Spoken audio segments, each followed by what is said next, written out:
इस मूवी के शुरू होते ही हम दो भाइयों को देखते हैं जिनका नाम ओवेन और ऑसवर्ल्ड था और किसी वजह से उनकी माँ की डेथ हो गई।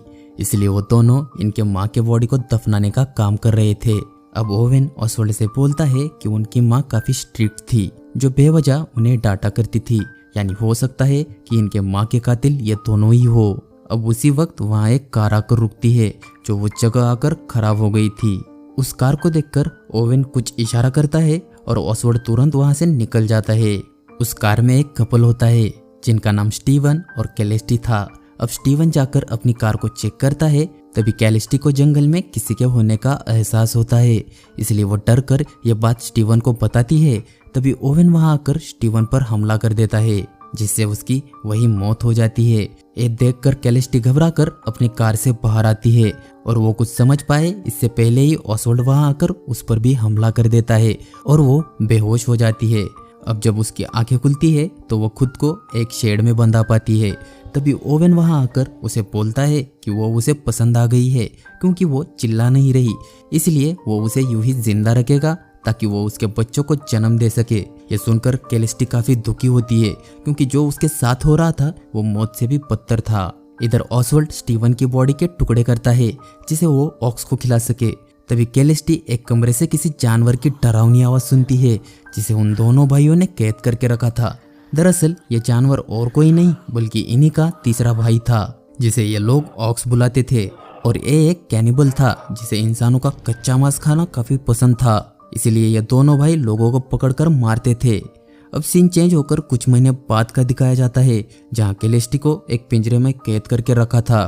तभी ओवेन वहां आकर उसे दूध देता है और इसके बाद वो उसे पिंजरे से बाहर निकालकर एक पेड़ पर सुला देता है। वहां हम देखते हैं कि उन्होंने कैलेस्टी को प्रेग्नेंट कर दिया था जिससे वो उनके वंश को आगे बढ़ा सके और वो चिल्ला ना सके, इसलिए उन्होंने उसकी जीभ भी काट ली थी जिससे कैलेस्टी पूरी तरह से हार चुकी थी। अब अगले सीन में हम चार दोस्तों को देखते हैं जिनमें माइक, जेना, जॉन और टेलर थे जो अपनी छुट्टियां मनाकर वापस घर लौट रहे थे। तभी उनकी कार अचानक खराब हो जाती है जिससे ये लोग काफी परेशान हो जाते हैं। माइक और जेना रिलेशनशिप में थे और उनके रिलेशन में प्रॉब्लम चल रही थी क्योंकि माइक उसे चीट कर रहा था। माइक बोलता है कि आगे कोई गैस स्टेशन होगा जहां से उन्हें मदद मिल सकती है, इसलिए वो पैदल ही निकल पड़ता है। तब टेलर जेना से उसके साथ जाने को कहती है जिस पर जेना उसे मना कर देती है, इसलिए टेलर उसके साथ जाने लगती है ताकि वो अकेला फील ना करे। इधर ऑसवर्ल्ड किसी जानवर को काट रहा था, तब ऑक्स अंदर से चिल्लाता है और इंसानी मांस की डिमांड करता है जिस पर ऑसवर्ल्ड उसे जल्द ही मांस देने को कहता है, जिस पर ऑक्स शांत हो जाता है। इधर जेना जंगल में फ्रेश होने जाती है, तब उसका पैर एक तार से लगता है जिससे ऑसवर्ल्ड के घर में एक घंटी बजती है जिससे उसे पता चलता है कि जंगल में कोई आ गया है। जेना को यह बात काफी अजीब लगती है। इधर माइक टेलर को पूछता है कि क्या पक्का जेना नहीं आने वाली, इस पर टेलर उसे ना बोलती है।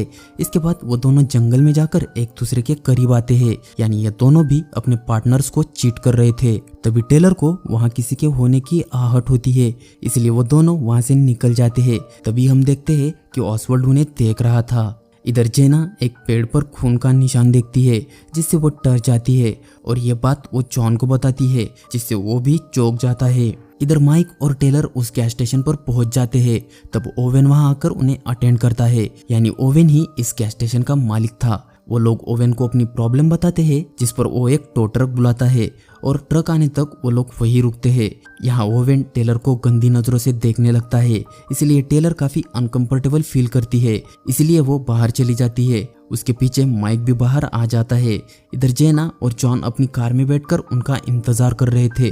तभी ऑसवर्ल्ड चुपके से उनकी एक तस्वीर खींचता है जिससे वो दोनों डर जाते हैं। इधर टेलर को काफी अजीब लग रहा था, इसलिए वो अकेले ही कार तक जाने के लिए निकल जाती है और माइक टोइंग वैन आने तक यही रुकता है। तभी उसे अंदर से ओवेन के चिल्लाने की आवाज आती है, इसलिए वो अंदर चेक करने जाता है और देखता है कि ओवेन किसी मशीन पर काम कर रहा है और फर्स्ट स्टेशन में उस मशीन पर चिल्ला रहा है। माइक ये देख के उसकी मदद करने लगता है और तभी पास पड़े एक टूल से वो उस पर हमला कर देता है जिससे वो बेहोश हो जाता है। इधर टेलर सड़क पर अकेली ही थी, तब उसे जंगल से कुछ आवाज़ आती है, इसलिए वो डर कर वापस गैस स्टेशन आती है, जहाँ ओवेन से वो माइक के बारे में पूछती है। तब ओवेन उसे बताता है कि वो वॉशरूम में है। तब टेलर वॉशरूम जाकर चेक करती है तो वहाँ पर कोई नहीं होता, इसलिए उसे ओवेन पर शक होता है। इसलिए वो पास पड़ा एक हथियार लेकर बाहर आती है, लेकिन तभी ओवेन उस पर भी हमला करके उसे बेहोश कर देता है। अब जब माइक को होश आता है तो वो खुद को बंधा पाता है, इसीलिए वो ओवेन से इसकी वजह पूछता है, जिस पर ओवेन उसे बोलता है कि उसे पसंद नहीं कि कोई उससे सवाल करे। वो उसे बोलता है कि उसकी वॉलेट से उसे एक लड़की की तस्वीर मिली है, जिसमें वो लड़की नहीं है जो उसके साथ है, यानी वो जरूर अपनी गर्लफ्रेंड को धोखा दे रहा है, इसीलिए वो उसको इसकी सजा दे रहा है। अब इसके बाद वो टेलर को एक कपड़े में लिपटकर अपने घर की तरफ चल पड़ता है। इधर जेना और जॉन को कार में रहना सेफ नहीं लग रहा था, इसलिए वो गैस स्टेशन की तरफ जाने लगते हैं। तभी उन्हें रोड पर एक तस्वीर पड़ी मिलती है, जिसमें टेलर और माइक काफी क्लोज थे। जेना ये देखकर हैरान होती है और जॉन सीधा रोने लगता है, इसलिए जेना उसे समझाने की कोशिश करती है। तभी ऑसवर्ड उनके सामने आ जाता है और सीधा जॉन पर हमला कर देता है। ये देखकर जेना वहां से भागने लगती है और ऑसवर्ड काफी बेरहमी से जॉन की दोनों टांगे काट देता है, जिससे वो भाग न सके। इसके बाद वो जेना का पीछा करता है, लेकिन जेना उसे नहीं मिलती क्योंकि वो एक बड़े से पेड़ के पीछे छिपी थी। इसलिए ऑसवर्ड वापस जॉन के पास आता है और एक पत्थर से उसे मारकर बेहोश कर देता है। इधर जेना एक कार से मदद मांगती है, लेकिन इस कार में भी ओवेन था, जो टेलर को अपने घर ले जा रहा था। जेना उसके बारे में अभी कुछ नहीं जानती थी, इसलिए वो उसे घबराकर अपनी कहानी बताकर पुलिस को बुलाने को कहती है, जिस पर ओवेन उसे शांत करके बोलता है कि पास ही में उसका घर है, जहाँ से तुम पुलिस को कॉल कर सकती हो। अब वो दोनों कार में बैठकर वहां से निकलकर उसके घर पहुंच जाते हैं, जहां से जेना पुलिस को कॉल करने की कोशिश करती है, लेकिन वो फोन बंद था। तभी ओवेन उसके पास आकर उस पर गन तान देता है और उसे बोलता है कि उसने गलत आदमी से मदद मांगी। जेना ये देखकर डर जाती है और उसे छोड़ देने को कहती है, जिस पर ओवेन उसे बोलता है कि वो उसकी स्लेव है और उसे वो सब कुछ करना होगा जो वो कहेगा। वो जबरदस्ती उसे कार के पास ले जाकर टेलर को उठाने को कहता है, लेकिन जेना ये करने से इनकार कर देती है, जिस पर वो उसे धमकाता है। इसलिए जेना उसकी बात मान लेती है और टेलर को उठा के अंदर ले जाती है। तभी ऑक्स उसे देखकर अंदर से चिल्लाता है, क्योंकि काफी महीनों के बाद उसे अब इंसानी गोश्त मिलने वाला था। जेना ऑक्स की आवाज़ सुनकर डर जाती है।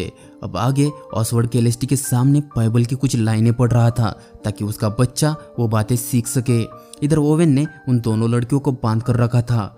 वो उन्हें बताता है कि वो लोग इंसानी मांस नहीं खाते, बल्कि उनके भाई ऑक्स को वो मांस काफ़ी पसंद है। इसके बाद वो उन्हें बोलता है कि वो उन दोनों को भी जिंदा रखेगा, ताकि उनका वंश आगे बढ़ सके।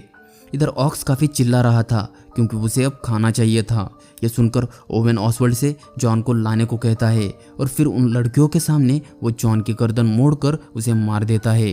इसके बाद ऑसवर्ड जॉन की बॉडी को बाहर ले जाकर काटने लगता है और ऑक्स को खाने के लिए देता है। यह देखकर टेलर उल्टी कर देती है, जिस पर ओवेन उसे बोलता है कि आगे से वो ऐसी बदतमीजी हरगिज बर्दाश्त नहीं करेगा। इसके बाद वो जेना के पास आकर बोलता है कि उसका बॉयफ्रेंड उसे चीट कर रहा है, इसलिए वो उसकी जान लेने वाला है। ऐसा बोलकर वो माइक को मारने अपने गैस स्टेशन पर जाने लगता है।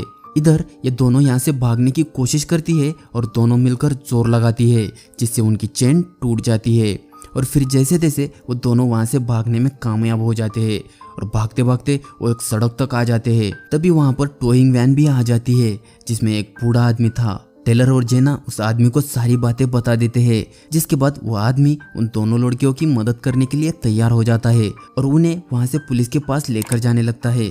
लेकिन कुछ देर ड्राइव करने के बाद वो अपना ट्रक रोककर उन दोनों लड़कियों पर गन तान देता है और बोलता है कि उन लोगों ने गलत आदमी से मदद मांगी। ये देखकर जेना और टेलर हैरान हो जाती है, क्योंकि वो आदमी भी उनसे मिला हुआ था। अब वो आदमी उन्हें आगे चलने को कहता है, जिस पर वो दोनों आगे चलने लगती है। तभी ऑसवर्ड वहां आकर टेलर पर हमला कर देता है और उसके पेट से आंतड़ियां बाहर निकालकर उसे मार देता है। जेना ये देखकर रोने लगती है और वो दोनों मिलकर वापस उसे अपने घर लाकर एक कमरे में बंद कर देते हैं, जहां जेना को एक पुराना चाकू मिलता है, जिसे वो छुपा कर रखती है।